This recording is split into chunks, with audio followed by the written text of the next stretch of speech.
اعوذ باللہ من الشیطان الرجیم، بسم اللہ الرحمن الرحیم۔ عزیزان گرامی،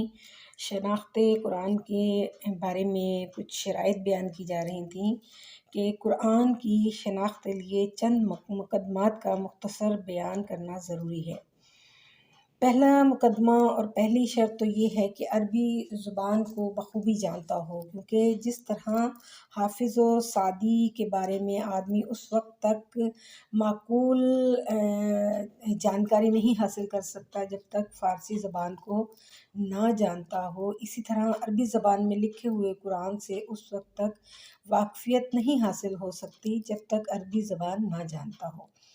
دوسری شرط تاریخ اسلام سے واقفیت کی ہے، کیونکہ قرآن، توریت و انجیل کی طرح کی کتاب نہیں ہے جو ایک ہی مرتبہ میں پیغمبر پر نازل ہوئی ہو، اور قرآن بعثت سے لے کر وفات تک کے 23 سالہ حیات پیغمبر کے زمانے میں وقتاً فوقتاً نازل ہوتا رہا۔ اور اسی طرح آیات قرآنی کے لیے شان نزول کا جاننا بھی ضروری ہے۔ شان نزول کا مطلب یہ نہیں کہ آیت کے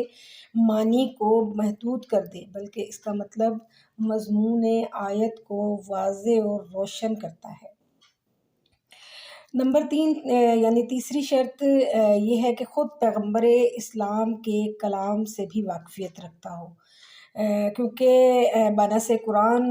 اس کے پہلے مفسر یعنی بیان کرنے والے وہی ہیں۔ چنانچہ قرآن میں ارشاد رب العزت ہے، اور تمہارے پاس قرآن نازل کیا ہے تاکہ جو احکام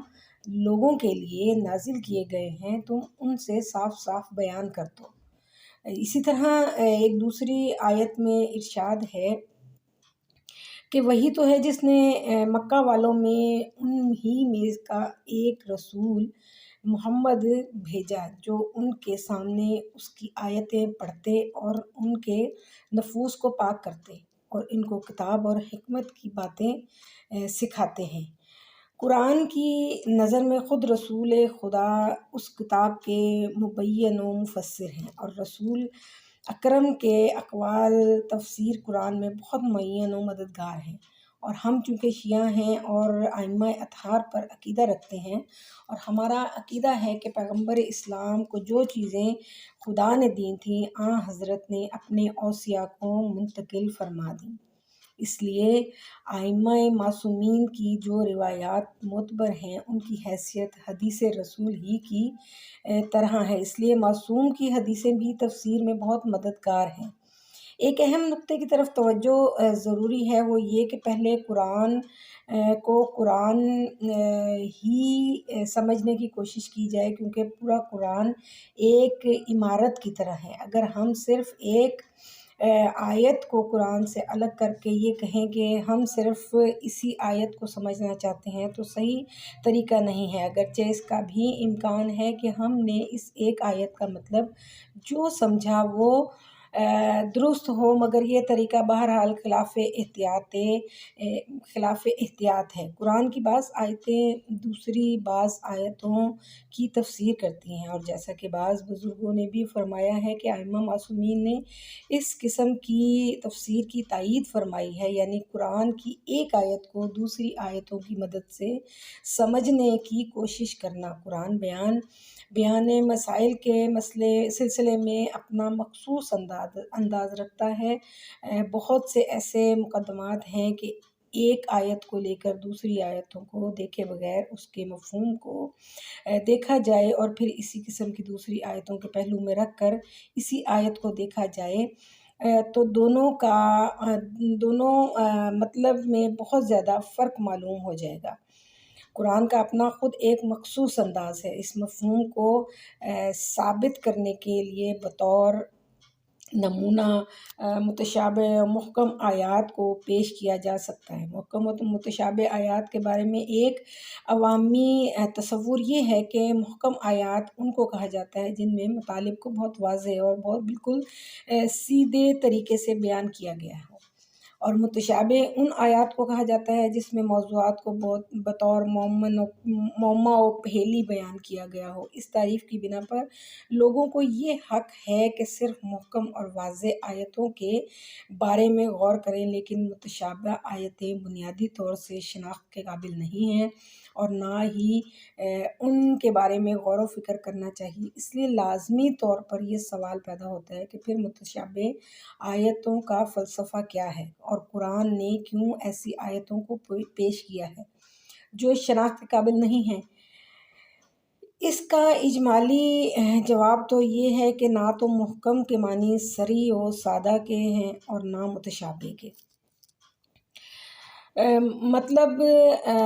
پہیلی اور معمہ ہے، بلکہ معمہ اور رمز ایسے الفاظ ہیں جن کے معنی مبہم اور محمل ہیں۔ ان کو ایسے کلمات سے بیان کیا جاتا ہے جس سے ڈائریکٹ معنی سمجھ میں نہیں آتے۔ مثلاً جب فردوسی نے ناقابل برداشت زحمت کر کے شاہ نامہ لکھا اور محمود غزنوی نے اس کے مقابلے میں بہت معمولی سی اجرت دینا چاہی، جسے فردوسی نے قبول نہیں کیا، اور شاہ نامے کے آخر میں ہجوں کے اشعار شامل کر لیے جس میں محمود کو بخیل اور کنجوس کہا، اور ان ہجویات میں کچھ اشعار تو تصریح میں ہیں لیکن کچھ بطور معمہ کہے گئے ہیں۔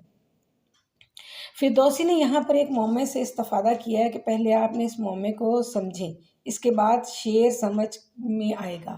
اس کا مطلب یہ ہے کہ اگر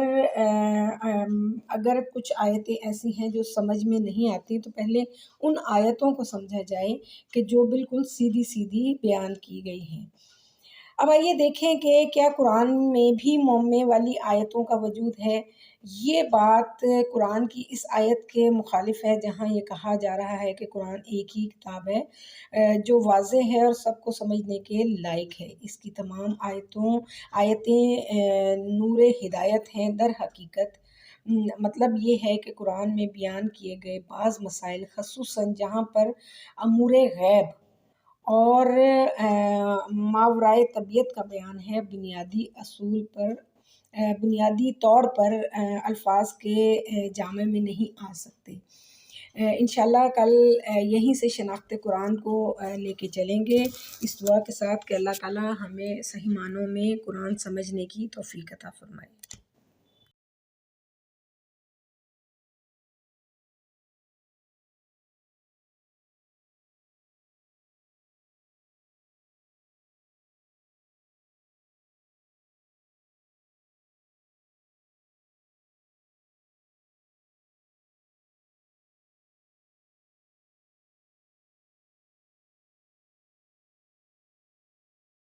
الرحمن الرحيم